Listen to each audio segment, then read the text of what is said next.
Welcome back to the TI Squared AI training series. I'm Deanne Thompson from TI Squared, also known as the Technology, Integration, and Innovation Department. Getting students to participate in high-quality academic discourse can sometimes feel like pulling teeth. We want them to share their stories and justify their thinking, but often they just need a spark to get started. Today, we're looking at how AI-generated visuals in Adobe Express can act as that spark, empowering students to engage in deeper discourse and more vivid storytelling without the blank page anxiety. To keep this activity focused and safe, we will always start with our AI student signal. By setting the signal to green, you're giving students the green light to use AI as a creative partner. Imagine pairing AI imagery with a discourse structure like QSSA. Instead of just providing a sentence stem, students can generate a unique visual that represents their answer, giving them a concrete talking point to share with their peers during the sharing phase of the strategy. Don't forget that you have access to the guiding students' use of AI Gym that you can refer back to as needed. Now let's take a look at how the AI for Discourse with Adobe Express Gym can help guide you through supporting students to use Adobe Express AI image generation as a thinking and discourse tool aligned to structured discussion strategies such as QSSA. We're going to type start to begin, then enter our grade level, then enter our subject, and then if there is a specific topic or concept, book, vocabulary word, anything that you want to use for this lesson, you can include that here. For demonstration purposes, I'm going to use the book Esperanza Rising and let the gym start working for me. And so it will talk you through the different parts of the QSSA structure. So questioning your students, providing a signal, providing a sentence stem to scaffold that upcoming student discourse. Share out. One of the biggest thing here is that giving your students that structured peer-to-peer discourse. And so students are going to be leveraging their image that they created in Adobe Express as their evidence. And then it will walk you through assessing your students. So giving you some tips and some ideas for how you might assess their work. So as I scroll down, then you'll see some instructions for students. So it'll tell you how they're going to use Adobe Express for this activity. It will also walk you through the guardrails. Remember, AI is a tool, and so as the teacher, you have to provide those guidelines and parameters for how your students are going to leverage AI and when.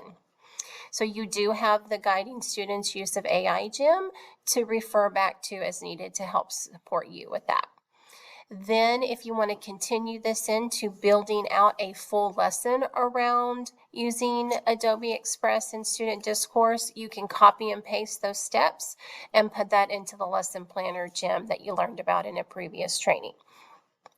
Then if you need some additional support to build this on, you can continue to build out. So if you want some additional AI prompts, for example, so I'm going to say yes and let AI work its magic.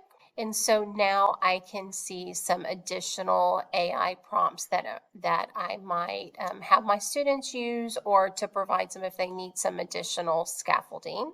And you can continue with this gym until it's met all of your needs.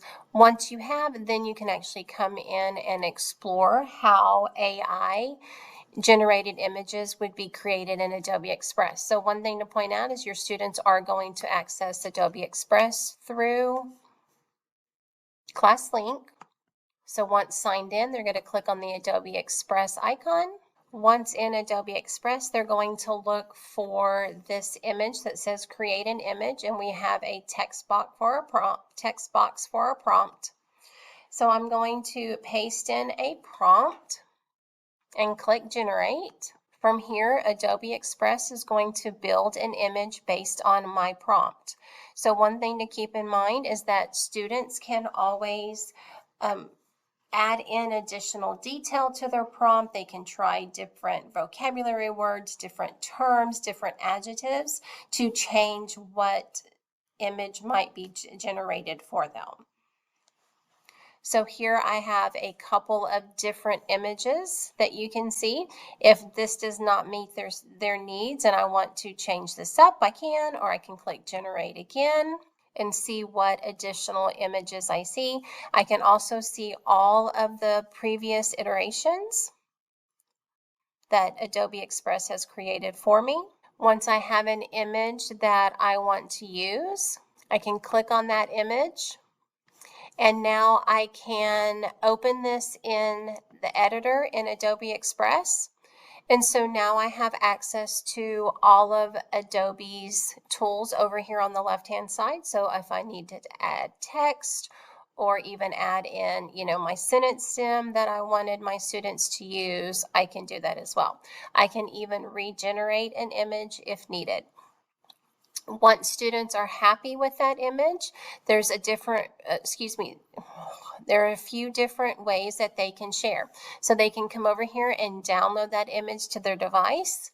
They can share the image with specific people, or they can even share a view only link if needed.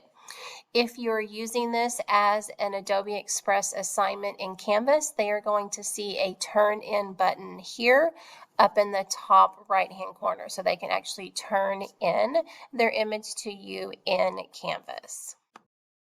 Now it's your turn to try. Open the AI for Discourse gem and try creating a prompt for a topic you're teaching in an upcoming unit, and see how it can be paired with a strategy like QSSA and Adobe Express to help students create a quick visual that can change the dynamic of your next classroom discussion.